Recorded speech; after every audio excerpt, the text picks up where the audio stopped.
கர்த்தருடைய நியாயத்தீர்ப்பு முன்பு நடந்தது போல கடைசி நாட்களிலும் நடக்கும். இதில் 4 விதமான கூட்டம் இருக்கிறார்கள். முதலாவது, நோவாவின் நாட்களில் கீழ்ப்படியாமல் அக்கிரமம் செய்து வெள்ளத்தில் மரித்து போன கூட்டம். அதாவது கடைசி நாட்களில் கர்த்தருடைய நியாயத்தீர்ப்பாகிய கோபாக்கினையை அடையும் கூட்டம். ஆதியாகமம் 7:21. இரண்டாவதாக, நோவாவின் குடும்பத்தாராகிய 8 பேர் ஜலப்பிரளயத்தில் சேதமாகாமல் பேழையில் காக்கப்பட்டார்கள். அதேபோல் வெளிப்படுத்தின விசேஷத்தில் 1,44,000 யூதர்கள் அந்தி கிறிஸ்துவிடம் இருந்து காக்கப்படுவார்கள். இந்த ஜனங்கள் நியாய தீர்ப்பின் வழியாக சென்றாலும் பாதுகாக்கப்படும் கூட்டம். ஆதியாகமம் 7:13.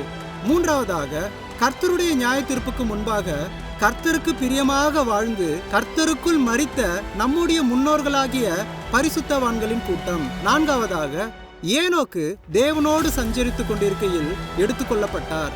கர்த்தருடைய நியாய தீர்ப்புக்கு முன்பாக அவரோடு சஞ்சரித்துக் கொண்டிருந்து ரகசிய வருகையில் எடுத்துக்கொள்ளப்பட காத்து கொண்டிருக்கிற மணவாட்டி சபையாகிய கூட்டம். ஆதியாகமம் 5:24. இதேபோல் இன்றைக்கும் 4 விதமான கூட்டம் இருக்கிறது. இதில் எடுத்துக்கொள்ளப்படுகிறவர்கள் மட்டும்தான் ஏனோக்கை போல அவருடைய வருகையை குறித்து பிரசங்கித்துக் கொண்டிருப்பார்கள். மாரநாதா.